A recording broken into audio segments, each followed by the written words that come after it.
Ternyata ada mediasi, ya sudah kita datang mediasi, kita hadir mediasinya, dan mediasinya cukup alot. Cukup alotnya karena tidak terarah. Kenapa kami katakan begitu? Karena terjadi perdebatan yang nggak jelas. Mediasi itu adalah untuk mencari solusi yang terbaik, untuk jika bisa ada menuju perdamaian. Ternyata tadi terjadi perdebatan sehingga pembahasan mediasi itu tidak ada titik temu dan dinyatakan gagal mediasinya. Itu mungkin teman-teman. Ya, jadi tadi itu ya, saya sangat kecewa sekali. Saya emosi tadi lihat kuasa hukumnya Nikita. Ini pengadilan. Ini bukan kafe atau warung kopi. Ya, jadi artinya seorang kuasa hukum harus bisa menjaga kliennya bahwa kita ini sedang berada di pengadilan. Dalam suatu mediasi itu dipimpin oleh hakim mediator ya. Dia ada di tengah. Dia akan silakan kepada penggugat dulu ngomong. Kemudian silakan tergugat ngomong. Dia jadi wasitnya di tengah. Ya, sehingga kita bergantian mencari solusi. Ya. Pada saat kami minta usulannya apa untuk mediasi ini, apa yang diinginkan, mereka tidak mau mengatakan apa yang diinginkan. Kemudian pada saat giliran kami untuk bicara, rekan saya tadi bicara, ya, langsung disela terus oleh Nikita. Saya sangat kecewa melihat kuasa hukumnya. Jaga dong ini kliennya, ini pengadilan bukan kafe, sebebas-bebasnya untuk bicara. Ya, dijaga kliennya. Klien diam dulu, masih giliran daripada tergugat untuk bicara. Nanti pada saat kita dikasih waktu, kita bicara lagi. Tadi nggak begitu, klien saya itu tuding begini, udah kayak debat di kafe. Langsung saya katakan kepada mediator, ini bukan mediasi. Ini bukan mediasi. Ini keributan di ruang mediasi. Dan hakim otaknya langsung nangkap, betul. Langsung di-cut, mediasi tidak ada lagi, cukup masuk ke pokok perkara. Hakimnya langsung mengerti, karena mediasi memang tidak seperti ini. Baru kali ini dalam hidup kami mengalami mediasi. Saling begini, tudingan begini. Ya. Terus si PH itu, si kuasa hukumnya harus sekolah lagi tuh biar tahu dia apa artinya mediasi. Ini pengadilan, bukan warung kopi, bukan kafe. Jadi ya, sebenarnya tujuan utama ada pihak penggugat untuk menggugat manifestasi ini, sehingga kami mengakui keberadaan kesepakatan itu. Padahal tidak ada sepakat. Tujuannya hanya itu. Tadi sesuai dengan hasil mediasi, pihak penggugat mau menginginkan supaya ini ada sepakat yang 4M itu.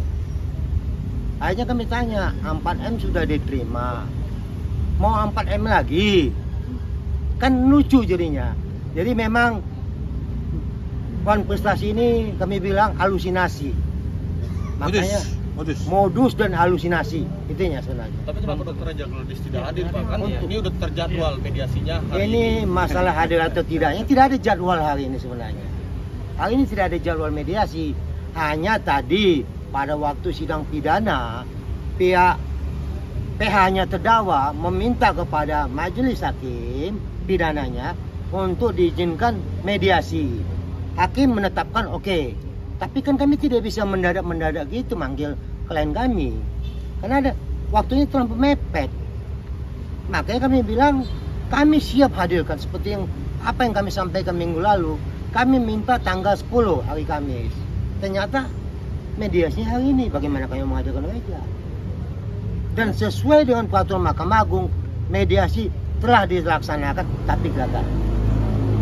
Dan di dalam ruang mediasi tadi kita sempat berteriak bohong itu poin apa yang dianggap berbohong apa? Dia membahas masalah materi pidana. Pidana yang dibahas. Untuk apa kami layani? Iya. Ini mediasi mencari solusi. Mencari perdamaian. Untuk apa kami layani manusia emosi? Iya. Yang apa? Bukan mediasi ini. Ini bukan masalah kasus pidana mau kita bahas. Tapi bagaimana mediasi ini bisa mencapai perdamaian, titik temu. Ternyata yang dibahas pidana. Ngapain kami ladeni pidananya? Silakan mekanisme hukum. Proses pidana silakan jalan, perdatanya silakan jalan. Kalau mediasi itu kan dua prinsipal harus hadir ya Bang ya. Ini Dokter Jagladis tahu hari ini ternyata ada mediasi. Tahu, tapi kan mendadak tahunya. Apa yang mau disampaikan mungkin tadi seharusnya kalau datang? Ya, kami hanya menunggu daripada pihak penggugat. Apa sih maunya penggugat? Usulnya Ternyata usulnya 2 minggu lalu hakim mediator meminta supaya pihak penggugat mengajukan proposal. Tadi juga diminta. Tapi penggugat menyatakan itu ada di dalam gugatan. Ya, kalau ada dalam gugatan ngapa kita mediasi? Itu ya masalahnya itu aja. Mediasi buntu nih bang, berarti pihak RG juga nggak dapat ya buat sidang maju ke perkara. Oh, kami dari awal juga siap aja kok. Ini gugatan manifestasi ini halusinasi nih. Modus dan halusinasi itu aja. Yang tadi juga dia mintanya itu kok. Intinya apa? Dia hanya minta bahwa 4M itu adalah kesepakatan, bukan pemerasan. Cuman itu yang dia mau. Kalau itu tadi kita bilang oke, dibawalah ke hakim pidana. Ini bukan pemerasan, ini kesepakatan. Cuman itu yang mau diambil. Ucapan kami itu kami setujui sebagai kesepakatan, dibawalah ke hakim pidana. Ini kesepakatan, ini bukan pemerasan. Hanya itu yang mau diambil. Mau menyelamatkan diri aja, modus. Sekaligus ada tambahan kami bahwa pihak turut tergugat 1, pihak Mabes Polri hadir, dan turut tergugat 2, pihak Kejaksaan Agung hadir. Jadi Cukup lengkap. karena tidak ada tadi kesepakatan dan gagalnya mediasi, maka sidang masuk ke pokok utamanya, pokok perkaranya. Tanggal Ya kurang lebih tanggal 16 lah. tanggal 17 ya. Rabu tanggal minggu depan 16. Kalau majelis hakim utamanya nanti menyetujui tanggal 16, tapi tergantung jadwalnya majelis utama. Ya. Bang, sidang eksepsi hari ini gagal ditolak, mungkin dari tanggapan Reza Baris. Wah, kalau itu kita hanya tertawa, kita tunggu aja putusan setelah majelis hakim minggu depan ya. Jadi masalah eksepsi begini, saya tambahkan sedikit aja. Sebenarnya eksepsi ini kalau itu kan dibanyak-banyakin 120 halaman 11 poin. Kalau disingkat ini cuma 3 poin. Ya. Poinnya dia mau membuat perkara perdata manifestasi ini seperti tadi kita katakan, dia mau mencoba menghentikan pidananya dengan perdata. Ya. Kemudian dia mau menyampaikan bahwa yang korban ini adalah PT. Makanya saya pakai bajunya Glavitsa ini loh. Tapi saya datang nggak mewakili PT, tapi mewakili Dr. Reza saya datang, walaupun bajunya sama ya sama Glavitsa ya. Nah, jadi hanya itu yang jadi eksepsinya, bahwa korbannya PT bukan Dr. Reza. Padahal yang dijelek-jelekkan itu adalah Dr. Reza. Di dalam gugatannya ini sendiri disebutkan ya, kalau dikasih 4M tidak lagi direview jelek, tapi direview bagus. Selama Dr. Reza ngasih 4M. Jadi korbannya siapa? Dr. M apa PT? Yang digugat juga bukan Dr. Reza yang digugat. Bukan PT yang digugat, tapi Dr. Reza yang digugat. Makanya tuh bolak-balik ini. Jadi korbannya dari gugatan ini ketahuan korbannya itu PT, yang diminta uangnya PT. Kalau dikasih uang 4M, reviewnya nggak jelek lagi tapi bagus. Itu pidana. Terhadap enggak di gugatan perdata. Jadi dari gugatan perdata ini membuktikan eksepsinya itu nggak benar gitu loh. Ya. Nah, kemudian ya kan? masalah pasal-pasal dakwaan juga dia kupas. Itu kan udah wilayahnya jaksa. Jaksa itu meneliti pokok perkaranya, baru menentukan pasalnya. Ya, kalau misalnya kita laporkan dia pembunuhan, ternyata jaksa melihat adalah penganiayaan yang menimbulkan kematian, jaksa akan membuat pasalnya adalah penganiayaan yang menyebabkan kematian. Kemudian ditanya lagi bahwa kenapa dakwaan alternatif 1, alternatif 2 itu isinya sama, pasalnya beda. Itulah yang dinamakan alternatif. Dengan cerita seperti itu, yang cerita yang sama di alternatif 1, pasalnya adalah pasal yang dipilih. Kemudian alternatif 2, ceritanya sama, pasalnya pasal yang lain. Itu namanya alternatif. Kemudian di eksepsi dikatakan lagi, TPPU ini tidak ada tindak pidana asal. Ya, di situ ada dakwaan kumulatif. Kumulatif pertama lah tindak pidana asalnya, kumulatif kedua TPPU-nya.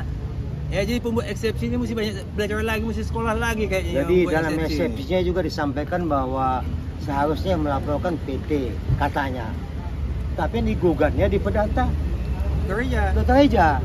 Jadi di pidana dia bilang itu PT. Ya. Tapi di perdatanya Dr. Reza. Ini mana mau kita pakai nggak tahu. Ini banyak sekali ilmunya pihak kuasa hukum penggugat ini. Luar biasa ilmunya emang. Artinya penolakan eksepsi dari JPU ini menguntungkan pihak Raja Gladys begitu ya Bang? Menguntungkan atau tidak itu kan kita sudah mekanisme hukum pidananya. Kita nggak mau campur tangan lagi. Ya. Silahkan itu mekanisme hukum. Tinggal nunggu putusan minggu Hakim. depan, putusan majelis hakimnya menolak atau menerima. Ya. Tapi satu yang semua tanyakan, 1 tambah 1 berapa? Coba saya tanya, 1 tambah 1 berapa? Salah. Nggak tahu saya. Salah, 1 tambah 1 2, salah. Nggak sekolah gimana sih kalian? 1 tambah 1 itu suka-suka saya dong. Kan itu. Tergantung kepentingannya. Sama dengan pihak penggugat menyatakan 368, 369. Oh, tidak ada pembahasan. Kan suka-suka namanya itu. Ya silakan aja di publik dia ngomong, tapi fakta di persidangan itu jelas pembahasan. Itulah. Bang, menanggapi netizen nih, katanya Dr. Raja Gladys tidak menghadiri mediasi karena tidak cukup mental untuk menghadapi publik. Oh, enggak. Tanggapannya Kalau gimana? masalah itu sama kami enggak ada masalah. Dokternya juga mau datang tadi. Kalau kami paksa datang pasti datang. Tapi waktunya mepet. Tapi nggak ada yang perlu dimasalahkan. Nanti waktu pemeriksaan saksi korban pasti itu datang, pasti datang. Pasti datang waktu saksi korban pasti datang. Lagi pula apa sih yang ditakutin? Emang ada harimau lepas di sini apa singa? Makanya dia takut. Sama siapa dia takut? Coba kalau ditanya, takut sama siapa? Kecuali sini ada harimau atau singa dilepas, dia mungkin takut. Ini kan biasa, paling juga ketemu media begini, masa takut sih ketemu media? Hal yang biasa kan? Nggak ada yang menakutkan di sini. Apa teman-teman media ini menakutkan semua apa? Makanya dibilang takut? Enggak kan ya? Baik-baik semua kan teman media ya? Iya, baik-baik semua.